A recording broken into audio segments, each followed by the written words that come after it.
협조 요청사항을 안내드리겠습니다. 금일 브리핑은 수사부장이 해병대원 사망사고 수사 결과를 발표하고 이어서 기자단 질의응답 순으로 진행하겠습니다. 브리핑은 사진, 영상 촬영과 녹음이 가능합니다. 다만 질의응답 시에는 공지드린 대로 사진, 영상 촬영 및 녹음이 불가능한 백브리핑 형식으로 촬영진이 모두 퇴장한 뒤 질의응답 시간을 갖도록 하겠습니다. 참석 기자 여러분의 너른 양해와 협조를 부탁드립니다. 그럼 지금부터 해병대원 사망사고 수사 결과 브리핑을 시작하겠습니다. 먼저 김형률 수사부장이 수사 결과를 설명하겠습니다.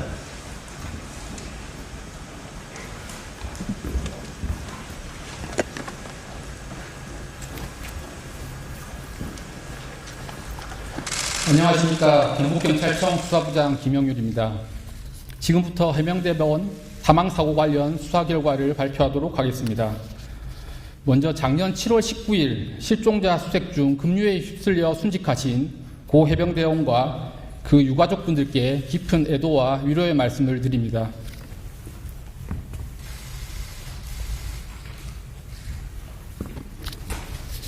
먼저 사건 개요를 말씀드리겠습니다.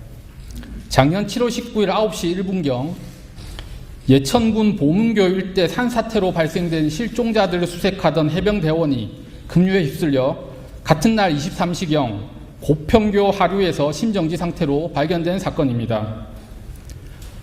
당시 예천 지역은 6월 26일부터 시작된 장마로 강우와 소강 상태가 반복되었고 특히 7월 14일부터 18일까지 호우경보가 발효되어 전년 동기간 대비 3배가 넘는 많은 비가 내리는 상황이었습니다. 사고 발생 장소인 내성천은 하천 바닥의 고온 모래로 인해 발이 쉽게 빠지고 흙탕물 유입으로 시야가 확보되지 않아 안전장구 없이 하천의 본류에서 수중수색을 할 경우 급류에 휩쓸려 안전사고가 발생할 수 있는 위험한 상황이었습니다. 다음은 수사사항을 말씀드리겠습니다. 저희 경찰은 작년 8월 24일 국방부 조사본부로부터 사건을 이첩받아 총 24명으로 수사 전담팀을 구성해 수사를 착수했으며 8월 28일 자체 현장 감식에 이어 9월 7일 해병대 1사단을 압수수색하였고 9월 14일에는 군, 소방, 국과수, K대학 수사 자문단 등과 함께 사고 현장에서 합동 실황 조사를 실시하였습니다. 관련자 67명을 조사하였고 확보한 자료 190여 점 등의 분석은 물론 자체 편성한 법률자문팀의 의견과 각 분야의 전문가로 구성된 수사심의위원회의 의견을 참고하여 결론을 내리게 되었습니다. 다음은 확인된 사실관계를 말씀드리겠습니다. 당시 예천지역 호우피해 복구에 투입된 해병 1사단 예하 이신속기동부대는 국방재난관리훈령에 근거하여 긴급구조지원기관으로 지정된 부대입니다. 작년 7월 15일 국무총리와 국방부 장관의 군부대 적극 지원 지시에 따라 이 신속기동부대와 그 지원부대로서 포병여단 및 직할부대 등 1600명의 해병대 병력 지원이 결정되었고 이후 하달된 합참과 이작사의 각 단편 명령에 따라 7월 17일 10시부로 이 신속기동부대장에게 호우피해 복구작전 임무가 부여되고 육군 54단이 이 신속기동부대를 작전통제 임무 수행토록 하여 이 신속기동부대에 대한 작전 통제권이 해병 1사단에서 육군 54단으로 전환하게 됩니다. 당시 이 신속기동부대로 편제된 부대는 해병 1사단 예하 7여단이었지만 훈련 등으로 병력이 부족하여 피해자 소속의 포병여단 등이 이 신속기동부대장의 지휘하에 추가 편제되었습니다.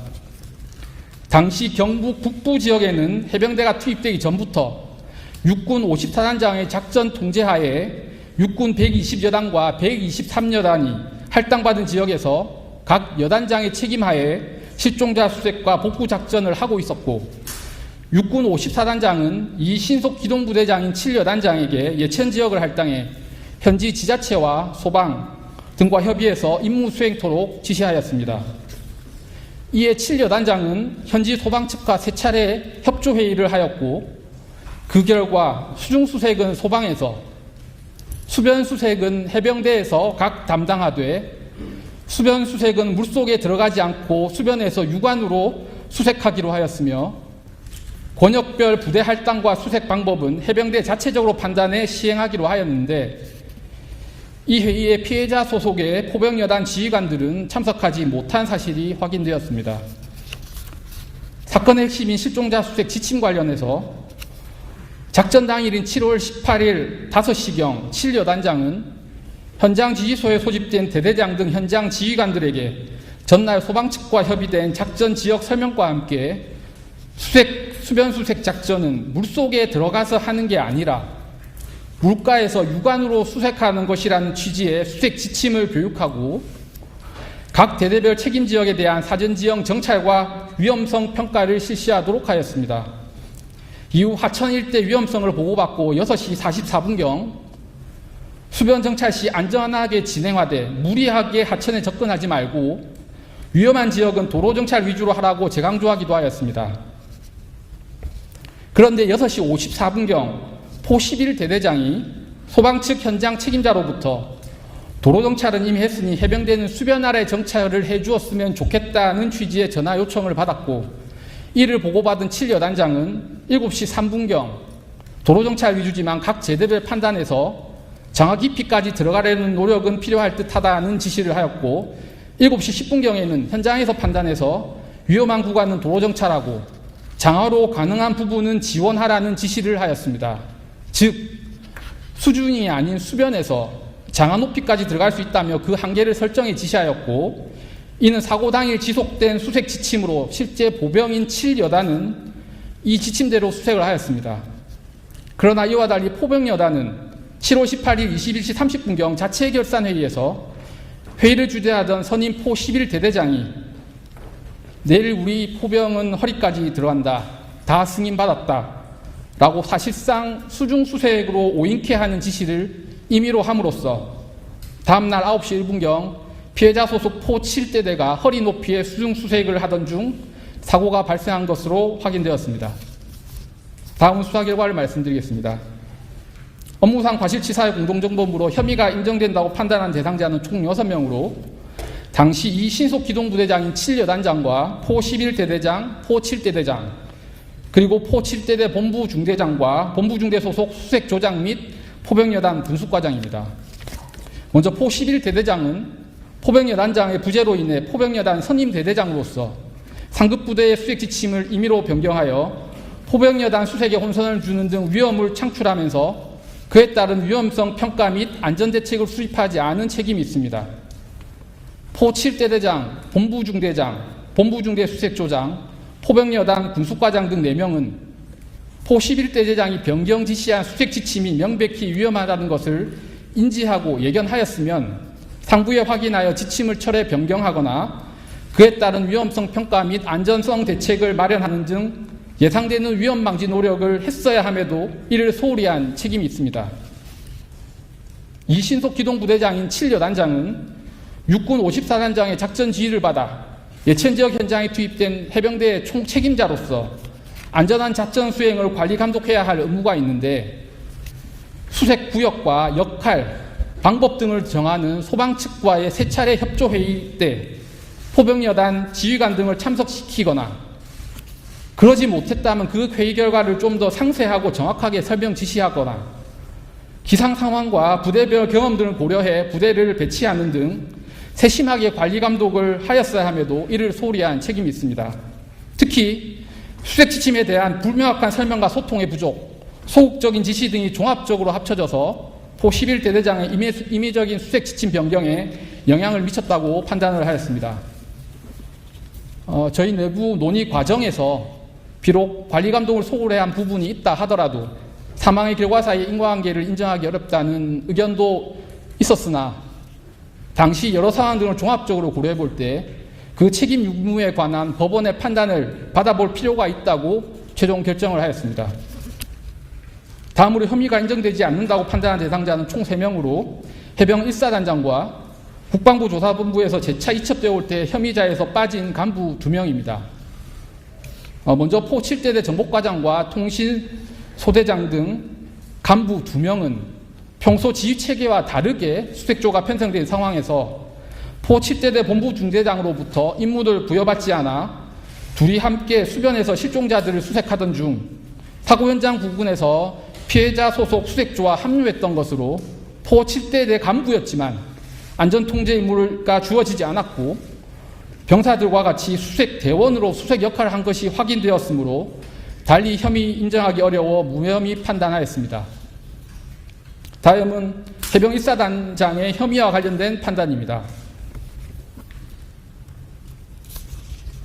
언론 등에서 제기하거나 수사 과정에서 검토 대상이 된 행위는 작전 통제권이 없음에도 불구하고 여러 수색 관련 지시를 하거나 안전조치를 하지 않았다는 부분들입니다. 먼저 형법상 직권남용죄 성립 여부에 관한 판단입니다. 형법상 직권남용죄는 공무원이 일반적 직무권한에 속하는 사항에 관하여 직권행사에 가탁하여 실질적 구체적으로 위법부당한 행위를 하는 경우에 성립하는데, 여기에서의 직권남용이란 공무원이 일반적 직무권한에 속하는 사항에 관하여 그 권한을 위법부당하게 행사하는 것을 뜻하므로 그 일반적 직무권한의 범위를 넘는 소위 월권행위는 여기에 해당되지 않는다고 하는 것이 대법원 판례의 태도입니다. 이에 따르면 작전 통제권이 없는 1사단장의 작전 관련 지시들은 월권행위에 해당하여 형법상 직권남용죄에서의 직권남용에 해당하지 않게 됩니다. 만약 이와 달리 월권행위도 직권남용에 해당한다 하더라도 이 월권행위로 인해 현실적으로 다른 사람에게 법령상 의무 없는 일을 하게 하였거나 다른 사람의 구체적인 권리행사를 방해하는 결과가 발생해야 합니다. 그러나 1사단장 명의의 단편명령은 합참과 이작사의 각 단편명령상 작전 수행을 위해 투입되는 1사단 예하 부대 지정 및 부대별 세부 임무 등을 부여한 것으로 그 내용 또한 육군 54단과 해병 1사단 참모들이 세부 행정 협의한 것으로 확인되었고, 작전 관련 지시들은 소방 측과 협의된 수색 지침을 충실히 수행하라는 취지하에 이루어진 것들로 기존 지침을 변경하거나 새로운 내용의 지시를 한 것이 아니며, 특히 우중 수색 지속 지시는 7여단장이 현장 지휘관의 의견과 수색 중이었던 소방의 상황 등을 종합적으로 고려해서 54단장에게 보고한 후 그 승인을 받아 예정된 시간까지 수색한 것으로 확인되었습니다. 그 외 수색작전 태도를 지적한 것은 군대의 기강에 관한 사항으로 행정과 군수, 군기, 내부 편성, 훈련 등에 관한 지침 하달과 현장 점검 등에 관한 권한은 내부 규정에 근거하여 원 소속 부대장인 1사단장에게 여전히 있으므로 수색작전 태도를 점검 지시할 수 있는 것으로 확인되었습니다. 특히 이런 행위들은 급박한 재난 상황 속에서 실종자들 수색 구조하기 위한 목적하에 이루어진 것이란 점을 종합적으로 고려해 볼 때 7여단장 등 부대원들에게 법령상 의무 없는 일을 하게 한 것이라거나 54단장의 작전 통제권 행사를 방해한 위법부당한 것이라고 보기 어렵습니다. 따라서 월권행위에 대한 내부적인 징계나 인사상 불이익 조치 여부는 변론으로 하고 형법상 직권남용죄가 성립되기는 어렵다고 판단하였습니다. 네, 다음은 업무상 과실치사죄의 공동정범 성립 여부에 관한 판단입니다. 1사단장은 관할 부대의 모든 활동을 지휘감독하여 안전사고를 예방할 책임이 있고 원소속 부대장으로서 대민 지원 분야 안전 업무를 총괄하며 비록 작전 통제권이 없다 하더라도 실제 작전 현장에서 실질적 영향력 행사가 가능한 위치에 있었으므로 수색 과정에서 발생할 수 있는 부대원들의 생명, 신체에 대한 위험을 방지해야 할 조리상 사실상 의무가 있다고 할 수 있습니다. 그러나 업무상 과실치사죄에서 말하는 업무상 과실은 업무와 관련한 일반적 추상적 주의 의무 위반만으로는 부족하고 그 업무와 관련하여 다해야 할 구체적 직접적 주의 의무가 있음에도 불구하고 과실로 일을 하지 아니한 경우를 뜻합니다. 따라서 1사단장에게 책임을 인정되기 위해서는 수색작전 관련하여 구체적 직접적 주의 의무 위반이 있고 이와 사망의 결과 사이에 인과관계가 있어야 하며 특히 수중수색으로 인한 사망의 위험성을 예상할 수 있었거나 예상할 수 있었음에도 불구하고 그러지 못한 사실이 인정되어야 합니다. 관련하여 먼저 1사단장에게 작전 시 반드시 해야 할 사전 위험성 평가 의무가 있음에도 불구하고 이를 소홀히 해서 사고가 발생하였는지입니다. 관련 규정에 따르면 작전 시 현장 지휘관은 위험성 평가를 통해 식별된 위험 요인에 대해 감소 및 제거 활동을 해야 한다고 규정하고 있습니다. 당시 합참과 이작사의 각 단편 명령은 54단장에게 작전 통제권을 전환하면서 작전 투입 전 안전성 평가를 통해 안전이 확보된 하에 작전을 수행토록 지시하였고 54단장은 예천 지역을 할당해 7여단장의 책임하에 작전을 수행토록 하였으므로 54단장이 54단장 및 7여단장이 아닌 작전 통제권이 없는 1사단장에게 수색작전 관련 사전 위험성 평가 의무가 있다고 보기 어렵습니다. 그리고 작전 관련 지시들은 소방 측과 협의된 수색 지침을 충실히 수행하라는 취지하에 이루어진 것들로 기존 지침을 변경하거나 새로운 내용의 지시를 한 것이 아닙니다. 따라서 기존보다 위험을 더 증대시키거나 새로운 위험을 창출하는 등의 주의무 위반이 있다고 보기 어렵고, 이와 다음날 수중수색으로 인한 사망의 결과 사이에 인과관계 또한 있다고 보기 어렵습니다. 수변으로 내려가서 바둑판식으로 수색하라는 지시는 소방과 협의된 수색 지침대로 군사 교범상 의심지역 집중수색 방법인 바둑판식으로 꼼꼼하고 면밀하게 수색할 것을 강조한 것으로 볼 수 있고, 현장 지도 과정에서 1사단장의 작전 수행 관련 지적과 질책에 따른 일선의 부담감이 일부 확인되었으나, 이를 이유로 포 11대대장의 임의적인 수색 지침 변경을 예상하기는 어렵고 사망의 결과 사이에 인과관계 또한 있다고 보기 어렵습니다. 한편 사고 전날 저녁 1사단장 주관 화상회의에서 가슴장화 지원 지시가 있었으나, 이는 앞서 상급 부대인 이작사에서 당시 수해 복구에 지원된 군부대에 가슴자와 지원을 준비했었고, 현장 지도시 자신이 수행한 7여단장이 대원들 옷이 오염되니 가슴장화를 착용하면 효과적일 것 같다는 지원 건의를 하였으며, 또 이전 과거 흰남노 태풍 피해 복구 시 투입된 해병대원의 가슴장화 착용이 있었던 사실 등을 종합적으로 고려했을 때 이를 수중수색 지시로 보기 어렵고, 이를 전해들은 포 11대대장이 수중수색 지시로 오해해 임의적으로 수색 지침을 변경할 것을 예상할 수 있다고 보기는 어렵습니다. 사고 당일 공보 참모로부터 전날 수중수색 사진 한 장을 카톡으로 보고받고 훌륭하게 공보활동이 이루어지고 있구나라고 답을 한 사실을 근거로 수중수색을 지시 또는 인식하였다는 취지의 언론 보도가 있었습니다. 당시 1사단장은 6시 5분경 기사 8개 링크 모음과 당의 사진 한 장이 포함된 총 12장의 사진을 함께 카톡으로 받았는데, 이러한 언론 스크랩은 일상적으로 7시경과 21시경 해병대 관련 언론 기사 링크를 모아서 사단장, 여단장 및 대대장 등 지휘부 다수에게 전파되는 것으로, 보고받은 한 장의 수중수색 사진은 수색 지침을 잘못 이해한 포병 대대장이 1시간가량 일시적으로 장화 높이 수중수색을 할 때 언론에서 촬영하여 보도된 것으로, 이후에는 그런 수색 사실이 확인되지 않았습니다. 그리고 보도된 답변은 전체 내용 중 한 문장으로, 전체 내용은 카톡 보고한 공보 참모를 대상으로 향후 공보활동 관련 당부사항이었으며, 이 언론 스크랩을 카톡으로 받아본 7여단장 포함 참모들 다수도 별도의 문제제기나 보고가 없었던 점 등에 미뤄볼 때 이 12장의 사진 중 수중수색 사진 한 장을 특정해 인식했다고 보기 어렵고, 이러한 미인식과 포 11대대장의 임의적인 수색 지침 변경으로 인한 사망의 결과 사이에 인과관계를 인정하기 어렵다고 판단하였습니다. 또한 예상 못한 호우 재난 상황 속에서 긴급히 지원 투입이 결정되었고, 7월 15일과 16일 1사단장 주재 긴급 지휘관 회의를 갖고 지원 준비 시 실종자 수색 임무가 공지되었으며, 이미 7월 15일경에는 주민들이 매몰되거나 하천으로 떠내려가 실종되는 상황이 발생되었으므로 실종자 수색도 임무임을 예상할 수 있는 상황이었습니다. 특히 7월 17일 육군 54단장이 이신속 기동부대장인 7여단장에게 예천지역을 할당해 현지 지자체 소방등과 협의의 임무 수행토록 하였고, 이에 현지 소방 측과 세 차례 협조회의를 거친 후에야 구체적인 실종자 수색 구역, 역할, 방법 등이 결정되었음을 고려할 때 사전의 수중수색을 고려하여 구명조끼 등 안전장비 구비와 안전대책을 수집하지 않았다고 하여 주의무 위반이 있다고 보기 어려우며, 사망의 결과 사이에 인과관계 또한 인정하기 어렵다고 판단하였습니다.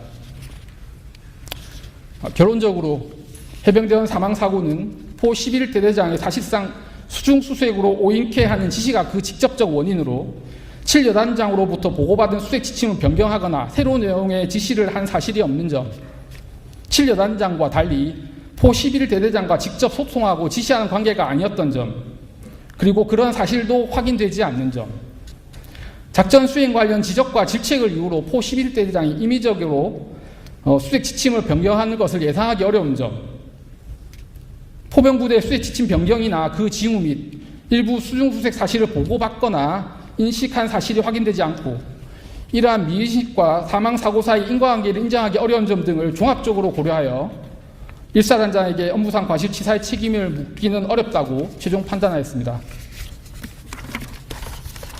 네, 앞으로도 저희 경찰은 사고 진상과 책임자가 신속히 밝혀질 수 있도록 이후 형사사법 절차에도 적극 협조하도록 하겠습니다. 다시 한번 순직하신 고 해병대원과 그 유가족분들께 깊은 애도와 위로의 말씀을 드리며 이상으로 수사 결과 발표를 마치도록 하겠습니다. 감사합니다.